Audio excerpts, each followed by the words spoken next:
Good morning बच्चों, class 9। आज हम पढ़ेंगे गृह कार्य व्यवस्था।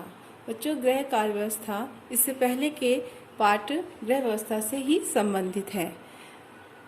बच्चों, गृह कार्य व्यवस्था का अर्थ होता है घर के समस्त कार्यों को योजना बनाकर करना, जिससे कार्य सुचारू रूप से संपन्न हो सके और आपके धन, श्रम और समय की बचत हो सके। बच्चों, घर के कार्यों को सरल बनाने के लिए हम उनका विभाजन कर लेते हैं। जैसे कुछ कार्य दैनिक कार्य होते हैं, साप्ताहिक कार्य होते हैं और कुछ कार्य मासिक या वार्षिक होते हैं। इन सब के बारे में इससे पहले के पाठ में गृह व्यवस्था के में पढ़ा था हम लोगों ने कि कार्यों का किस प्रकार विभाजन किया जाता है और दैनिक कार्य कौन से होते हैं, साप्ताहिक कार्य कौन से होते हैं, मासिक या वार्षिक कार्य कौन कौन से होते हैं। ये सब हम इससे पहले के पाठ में पढ़ चुके हैं। बच्चों, गृह व्यवस्था का जो सिद्धांत होता है वही गृह कार्य व्यवस्था का सिद्धांत होता है। इससे पहले हम लोगों ने देखा था कि गृह व्यवस्था का सिद्धांत होता है कि किसी भी कार्य को संपन्न करने के लिए सबसे पहले उसकी योजना बनाना, उसका संचालन करना, उस पर नियंत्रण रखना और समय समय पर उसका मूल्यांकन करना कि क्या हम अपने कार्य को जो कर रहे हैं हम उसमें सफल हो पा रहे हैं। अगर नहीं सफल हो पा रहे हैं तो उसमें क्या कमी रह गई है, योजना को फिर से उसमें फेरबदल करके अपने कार्य को सफल बनाने के लिए, उसे कुशलतापूर्वक करने के लिए समय समय पर हम उसका मूल्यांकन करते रहते हैं। तो बच्चों, यह है गृह कार्य व्यवस्था का सिद्धांत। बच्चों, घर को चलाने के लिए हमारे परिवार का मुखिया, उसका क्या आय है या हमारे परिवार के जो सदस्य हैं उनकी क्या आय है, वो किन किन साधनों से घर में पैसा ला रहे हैं और हम सीमित आय के अनुसार व्यय करके अपनी आवश्यकताओं की पूर्ति कर रहे हैं, ये सब देखना पड़ता है। बच्चों, आय के कुछ साधन होते हैं, जैसे वेतन के रूप में श्रम के बदले जो हमें मूल्य मिलता है वो वेतन होता है या मजदूरी होता है। और कुछ व्यवसाय करते हैं, बिजनेस स्टार्ट करते हैं, उसमें प्रॉफिट होता है, वही हमारी आय होती है।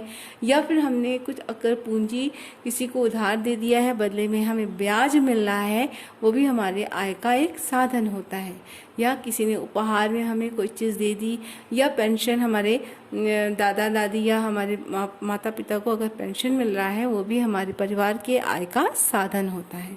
तो हमारी जो आय होती है उसी को देखते हुए हम अपनी आवश्यकताओं की पूर्ति करते हैं, जिससे हमारा परिवार चलता रहे और हम अपनी आवश्यकताओं की पूर्ति करके अपने जीवन में सफल होते रहें।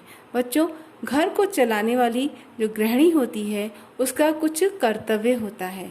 बच्चों, घर सफल है या नहीं, या घर के विभिन्न सदस्यों की आवश्यकताओं की पूर्ति हो रही है, उनको समय समय पर आहार मिल रहा है, उनका स्वास्थ्य अच्छा है, या बच्चों की परवरिश अच्छी हो रही है, उनको शिक्षा मिल रही, ये सारा कार्य गृहिणी पर डिपेंड करता है। तो गृहिणी का जो कर्तव्य होता है वो परिवार को लेकर चलना, परिवार की आवश्यकताओं की पूर्ति करना, यानी पारिवारिक कर्तव्य या शिक्षा संबंधी कर्तव्य या घर का संचालन करना, गृह का प्रबंध करना, ये सारा कार्य गृहिणी को आना चाहिए। तो बच्चों, इन सब बातों पर हम पहले ही गृह व्यवस्था के अंतर्गत बात कर चुके हैं। अब होता है परिवार। हमारा जो परिवार है बच्चों, वो दो तरह का होता है, यानी परिवार के जो सदस्य होते हैं या उनकी जो आय होती है, यानी परिवार में रहने वाले सदस्यों की संख्या और परिवार में आने वाली आय, ये दो चीज़ें आपको सुखी बनाने में महत्वपूर्ण भूमिका निभाती हैं। यदि आपका परिवार बड़ा है और आपके आय के साधन कम हैं, तो आप परिवार के सभी सदस्यों की आवश्यकताओं की पूर्ति सही नहीं कर पाते हैं। तो बच्चों, हम देखते हैं कि अगर संयुक्त परिवार या एकांकी परिवार, अगर संयुक्त परिवार है तो उसमें कई पीढ़ियों के सदस्य रहते हैं, परिवार बड़ा होता है। तो ऐसे परिवार को चलाने के लिए ज़्यादा पैसों की ज़रूरत होती है या ज़्यादा आय की ज़रूरत होती है। अगर परिवार के कई सदस्य कमा रहे हैं, आय के विभिन्न स्रोत हैं, तो सारे सदस्यों की आवश्यकताओं की पूर्ति की जा सकती है। लेकिन अगर एक ही परिवार में एक ही व्यक्ति कमा रहा है और परिवार के 10-12 लोग खाने वाले हैं, तो एक परिवार के एक सदस्य के ऊपर काफ़ी भार पड़ जाता है और वो सभी सदस्यों की आवश्यकताओं की पूर्ति करने में असफल रहता है। तो और दूसरी तरह का जो परिवार होता है वो एकांकी परिवार होता है। एकांकी परिवार में केवल पति पत्नी होते हैं और उनके अविवाहित बच्चे होते हैं। ये परिवार छोटा होता है और अगर इसमें एक ही सदस्य कमा रहा है तो परिवार छोटा है, तो उनकी आवश्यकताओं की पूर्ति सभी सदस्यों की आसानी से की जा सकती है। लेकिन कुछ मायने में एकांकी परिवार भी अकेला पड़ जाता है और कुछ मायने में संयुक्त परिवार और के कई सदस्य होते हैं, तो उनमें एक दूसरे के कार्यों में हाथ बटाने में आसानी होती है। एकांकी परिवार में कम लोग होते हैं तो पूरा कार्य का भार गृहिणी पर ही आ जाता है। तो जहाँ संयुक्त परिवार का लाभ है तो कहीं कहीं एकांकी परिवार का लाभ है। कुल मिलाकर के ये जो परिवार है या उसका स्वरूप है, ये खुश है, यहाँ के सदस्य खुश हैं या नहीं खुश हैं या उनकी आवश्यकताओं की पूर्ति हो रही है, ये सारी बातें डिपेंड करती है कि हमारे आय के क्या साधन हैं। यदि हमारी आय अच्छी है, हमारे परिवार में ज़्यादा पैसे आ रहे हैं, तो बड़े परिवार को भी हम आसानी से खुशी खुशी संचालित कर सकते हैं। और अगर हमारे आय के साधन नहीं है तो हम एकांकी परिवार में भी अपने परिवार के सदस्यों की आवश्यकताओं को नहीं पूरा कर सकते। तो ये सब डिपेंड करता है कि हमारी आय का साधन क्या है या हमारे परिवार में जो मुखिया है वो कितना पैसा कमा रहा है। तो गृहिणी को आने वाले आय के आधार पर, परिवार में जो आय आ रही है उसी के आधार पर घर के कार्य को करना चाहिए और परिवार के सदस्यों का पालन पोषण या उनका देखभाल करना चाहिए। बच्चों, एक शब्द होता है परिवार के ही संदर्भ में है परिवार कल्याण। बच्चों, ये शब्द बहुत व्यापक है।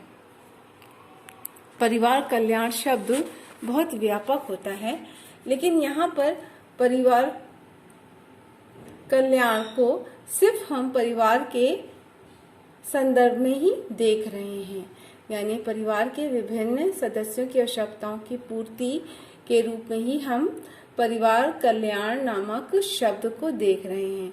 बच्चों, परिवार कल्याण का अर्थ होता है कि हम किस तरह से परिवार के सभी सदस्यों को खुश रख रहे हैं। इसका अर्थ जो है परिवार के संदर्भ में है कि परिवार के सदस्यों के लिए हम संतुलित या पौष्टिक आहार उपलब्ध करा पा रहे हैं या नहीं करा पा रहे हैं। बच्चों, परिवार के सदस्यों को पौष्टिक आहार उपलब्ध कराना और उनका स्वास्थ्य अच्छा रखना और अपने बच्चों का पालन पोषण उचित ढंग से करना, इसके अतिरिक्त उनको अच्छी शिक्षा मिलती रहे, इन सब बातों को परिवार कल्याण के अंतर्गत रखा जाता है। बच्चों, इस प्रकार हम देखते हैं कि गृह कार्य व्यवस्था के अंतर्गत गृहिणी को अपने कार्यों को विभाजित करते हुए अपने लक्ष्य की पूर्ति करना चाहिए। इसके लिए उसको अपने कार्यों को सरल बनाने के लिए योजना बनाना, उसका संचालन करना, उसको समय समय पर उसका मूल्यांकन करते रहना चाहिए और तभी परिवार के सभी सदस्यों को गृहिणी संतुष्ट कर सकती है और परिवार के सभी सदस्य अपने अपने कार्यों में सफल हो सकते हैं। बच्चों, आज इतना ही करेंगे। इसका कुछ क्वेश्चन आप लोग नोट कर लीजिए और उसे कॉपी में कर लीजिएगा। जैसे गृह कार्य व्यवस्था का क्या अर्थ होता है और गृहिणी का क्या कर्तव्य होता है। पहला क्वेश्चन है, गृह कार्य व्यवस्था का क्या अर्थ है। दूसरा प्रश्न है बच्चों, गृहिणी का क्या कर्तव्य है।